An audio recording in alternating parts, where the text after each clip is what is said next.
Welcome back to Joy's Love Story. This is going to be chapter 2, where I talk about how the friendship developed between my love and myself.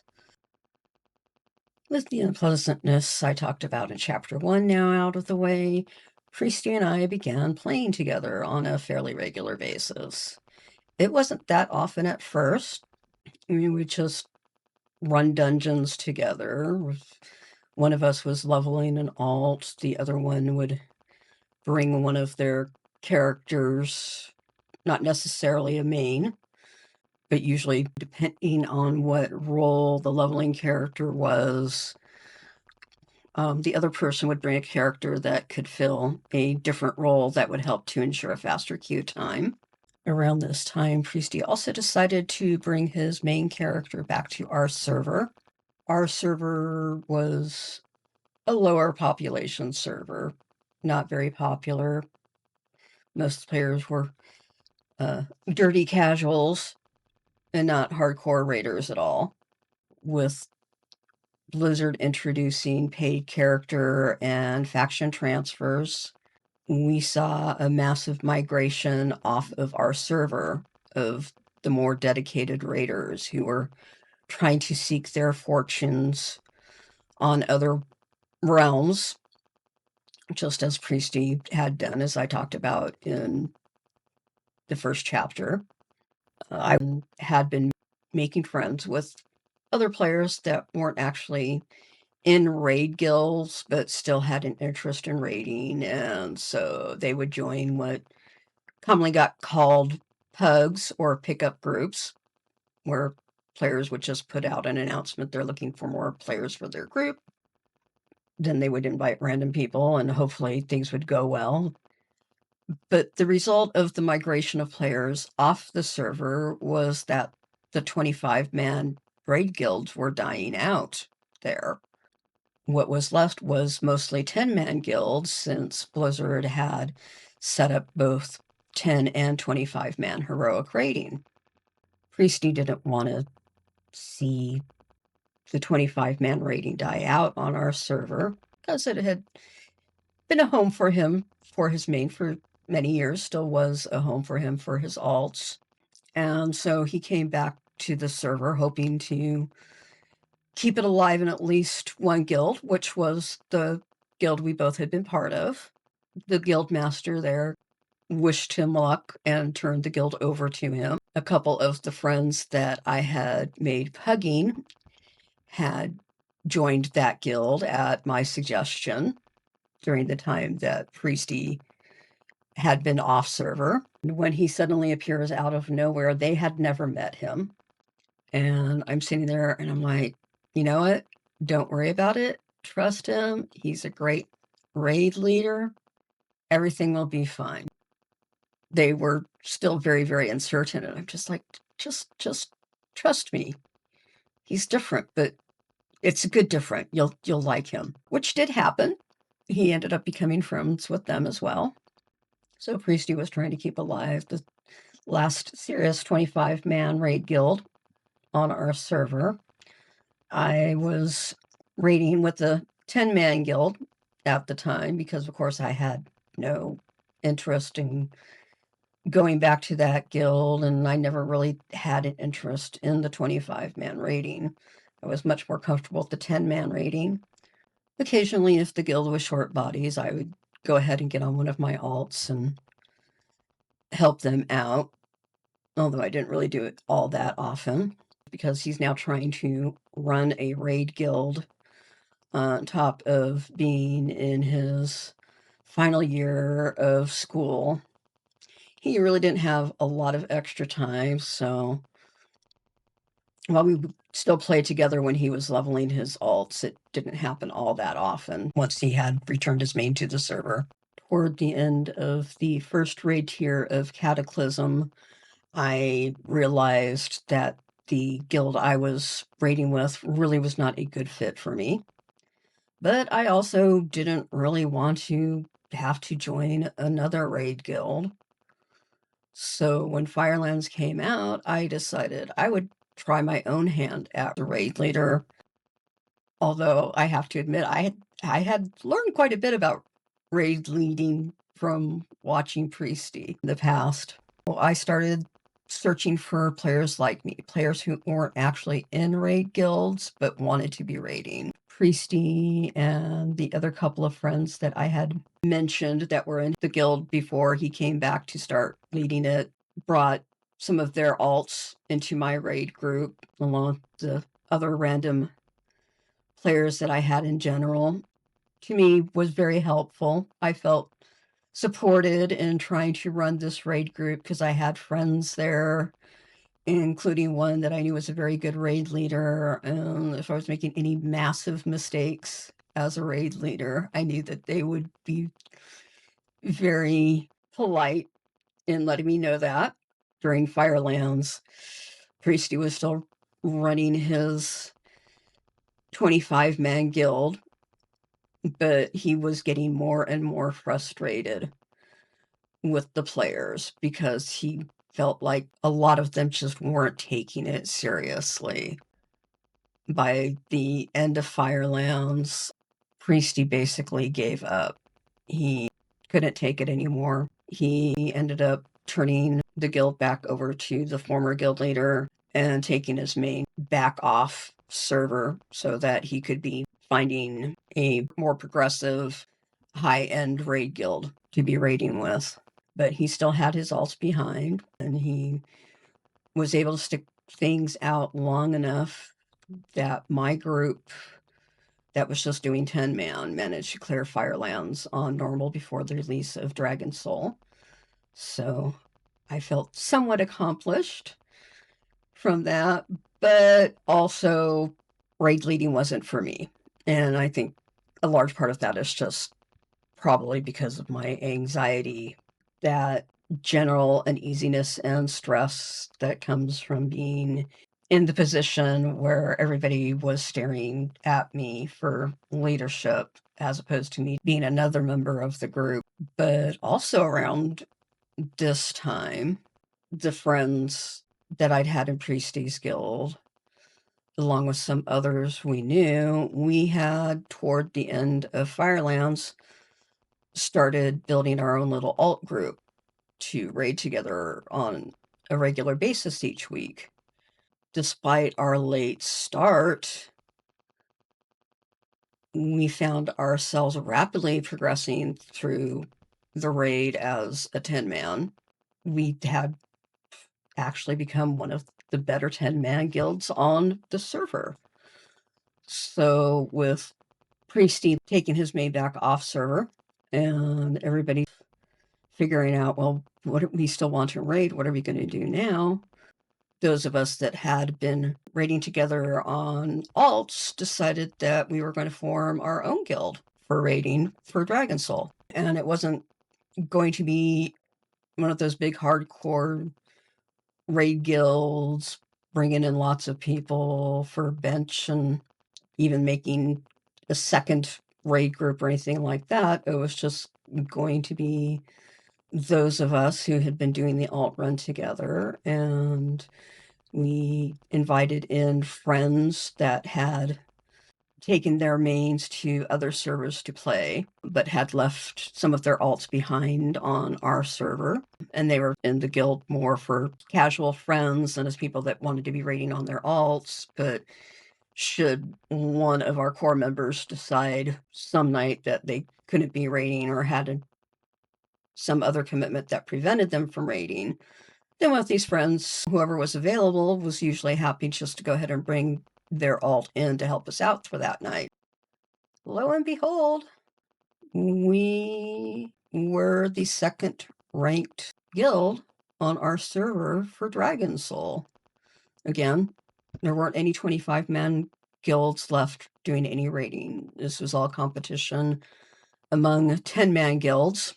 It was helped out greatly by the best horde 10-man guild also deciding to leave the server and seek their fortunes elsewhere. So there was just one other guild left on the server that was raiding, that was between us and the top. And we knew we were never going to beat them. They were most definitely in a class above us. But that didn't bother us. I mean, we had really come together just as casual gaming friends wanting to raid together and have a good time. And our success together was more accidental than planned. One of the people that had left his alts behind and added them to our guild was Priesty. By this point, if I remember correctly, he had finally graduated from school. So he had time on his hands that he hadn't had in the past. So he had no problems joining us occasionally to raid. This continued on into Mist of Pandaria. After Cataclysm ended, he continued to do his main raiding on a different server with his main character that he had changed the name from the original Priestian by this point, given it another name that I'm not going to bother mentioning. During the early parts of Mist of Pandaria, we were spending a lot of time together. We would have a lot of conversations. I had had other, conversations on and off with him during Cataclysm, but again, he had been very, very busy running the guild on top of finishing school. So we really didn't talk about all that much then. It was during Mist of Pandaria where we had some of our more personal conversations. Because I don't know, well, I actually do know now in retrospect what it was. But back then I didn't understand. There's just somehow I could tell what mood he was in more often than not. And most of the time he's just in a good mood. Nothing to remark on. But every now and then he would just really be down or frustrated or stressed, and I would sense it. I didn't understand how. I just assumed that maybe it was some subtle change in the way he was talking in text chat, or how quickly he would respond to stuff, or things like that. Just somehow I knew when he was especially upset about stuff. Me being somebody who was still living very much through my own hell at that time, but being empathic and caring and wanting to help others so that if they were feeling bad, maybe I could at least help them lighten their mood a bit. And so I would, despite wanting to respect his desire to have gaming life separate from his personal life, I would blurt out, "Are you feeling okay today?" Sometimes he would respond, sometimes he wouldn't. But the times that he would respond, there would be those cracks in the barrier he had set, and he would give me those small glimpses into his personal life. I learned about his cancer battle that had delayed his being able to complete his college education.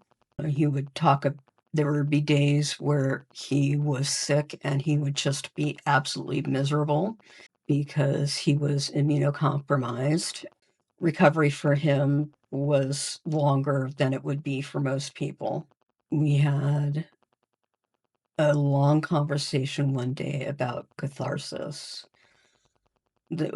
I could just tell that day that he was extremely upset over something, and I'm just at a loss. I'm like, what can I do to try to help him feel better? And of course, just being willing to listen was a help to him in itself. And so we had a long discussion about catharsis and how a lot of his gaming was really his form of catharsis for when he was just feeling angry at the world. I kind of suspect that there were things that he tried to keep from his family so that they wouldn't be worried. I think based on things that I learned from him later that it was less true than I thought. But I'm certain that there were occasions where he held back from saying anything to them for a while. He ranted at me. Well, no, he didn't. I wouldn't call it rant at me. He told me about a breakup he'd had with a girlfriend. It just was bugging him for some time. The conversation I remember the best was a day that he just wanted to mindlessly kill mobs to work on leveling up one of his alts. Those of you who played through Mist of Pandaria may well remember the turtle pond in Valley of the Four Winds, where the turtles would respawn almost as fast as you killed them. It made a really good place for just getting a lot of experience very quickly compared to most of the other open world XP farming someone might do. And so on this day, I got on one of my druids that had the skinning skill just to keep him company. He was going around killing stuff, and I would follow up behind him, skinning the corpses for the leather. Occasionally, if I had gotten ahead of him, I would, help him kill a few more of the turtles. But we got into a discussion, and I'm like, well, why level up this way? Understand not being in the mood for doing dungeons all the time, but why not then do some of the questing and get the quest experience, which generally is going to be better than the experience he was getting from just mindlessly killing the turtles, especially as his level increased and the amount of experience he was earning started going down. He just started talking about his gaming philosophy. He said that he didn't really have any interest at all in the game's story or in questing. He's playing the game to kill dragons, and that's it. Except this was an occasion where he made one of his rare typos in the chat. He didn't spell dragons correctly. He spelled it as Dargans. It just always stuck with me because at the same time he's telling me this, it's another one of those occasions where I'm really sensing whatever frustration he was feeling at the time. And that was one of those occasions where he wouldn't open up to me. So I don't know what his specific concern was on that particular day. I could tell he was frustrated about something. And so I'm just there, just trying to keep him company, giving him a chance to talk about stuff, hoping it would help him out. He went on to talk about how he had gotten into World of Warcraft because he had previously been a Warcraft 3 player. Wasn't just a casual player of it. He was doing ranked competition, which it's for him, it was not in some sort of idle boast or exaggeration or anything. For him, sharing that with me was just something very matter of fact. This is something I did that gave me interest in coming to World of Warcraft once World of Warcraft was released.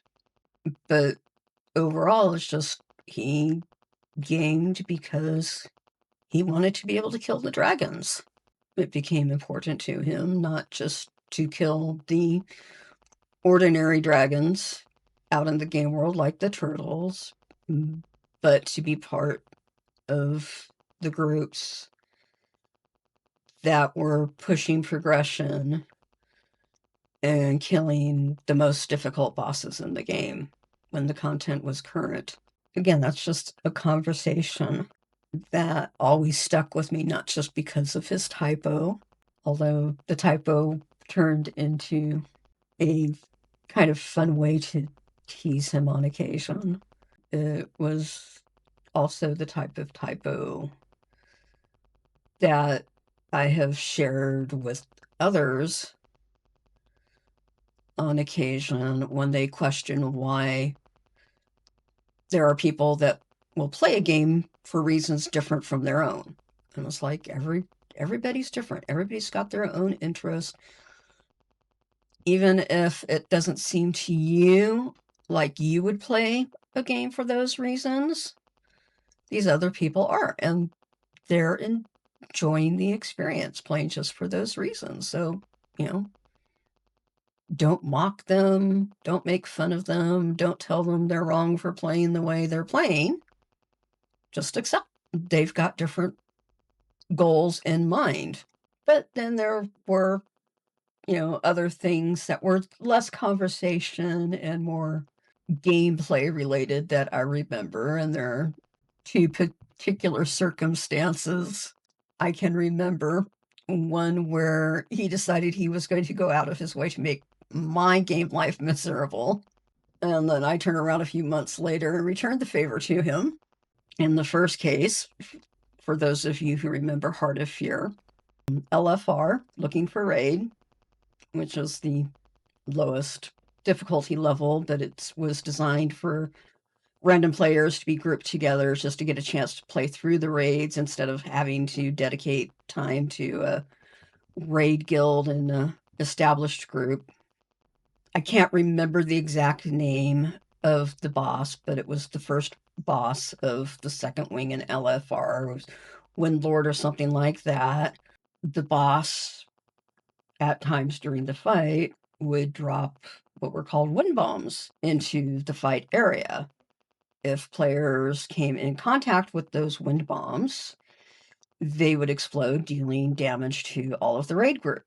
And so, of course, the general idea was you don't go near the wind bombs.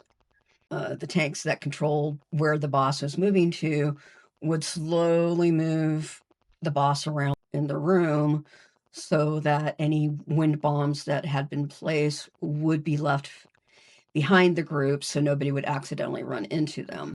Well, Priesty is on his paladin that he was trying to gear up to get ready for doing some raid with some more serious players.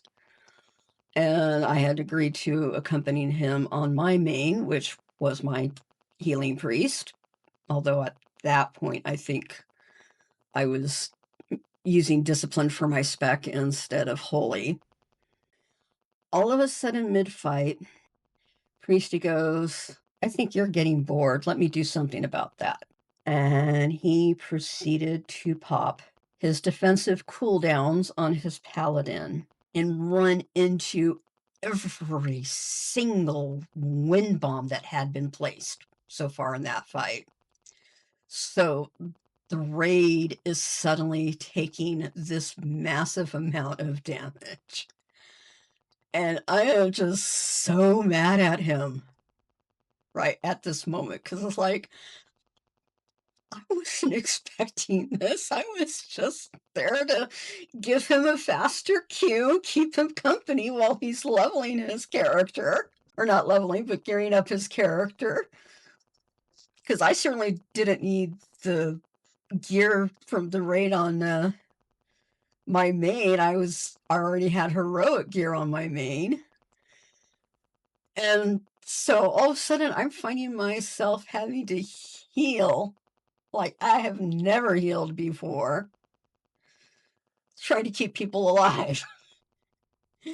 Because both of us had noticed very quickly that the other healers that were part of that particular raid group were less than on the ball with the healing, which isn't, that all that in common with the looking for raid groups. A lot of people will go into looking for raid on a character that has a healing spec, but prefers to play it as DPS or tank. So yeah, I definitely wasn't that bored anymore because now I'm just healing my heart out, trying to keep people alive as my friend Priesty decides he's going to go around setting off wind bombs. Again, at the time I was so mad, but it was so funny in retrospect.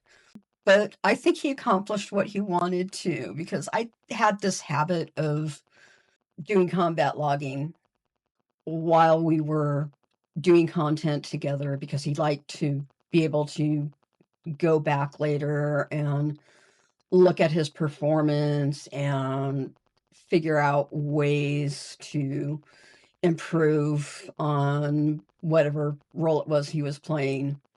And I just have, by that point, excuse me, by that point in time, I've been firmly in the habit of just automatically logging what we were doing and uploading it to a parsing website, which at that point in time was World of Logs. Or Warcraft Logs, I think, was just in its infancy at that point. And so while people were aware that it existed, there weren't that many using it yet. After we had finished that raid, I went ahead, uploaded the logs as usual, and when it finishes uploading, it gives a basic analysis of everything, and I look at my healing ranking for the fight. And again, this is LFR. Yes, even top raiders were known to pop into LFR because of the way Blizzard had gearing set up in Mist of Pandaria, with the chance for loot drops to get random upgrades to higher levels. And so it was very possible for a heroic raider to actually get an upgrade out of LFR. It was very rare, but it was one of those remote chances. And so a lot of people spend a lot of time going through LFR just for that opportunity. And it wasn't just that I hit the 99th percentile on that fight. I was number 2 in the rankings on that fight for several weeks, until it got close to the end of that tier. And other people that were bored started going in with their full heroic gear and so intentionally solo healing it with their guilds, just for the sake of the parse ranking. It was just like, no, I didn't care about that sort of thing. I raided because raiding was fun. I didn't raid because I was trying to make myself look good compared to other people. But no, Priesty decided I was bored that day, and so I end up with my number 2 ranking on that fight. A few months later, it's no longer Heart of Fear. It's now Throne of Thunder that's out. And once again, we are going into LFR together just for fun, to, get some gear. In his case, he was actually on his main this particular occasion. And I don't think he was really trying to see if he'd get lucky with an upgrade, but it was one of those things, as somebody in a hardcore guild, if you had a chance to do other content outside of the normal raid, to get the upgrade, you go ahead and you would do that content even if you didn't want to. But he was definitely on his main, and I was not on my main. My little priest, I was on one of my druids that I used as a healer. And we're just, going through the first wing of Throne of Thunder.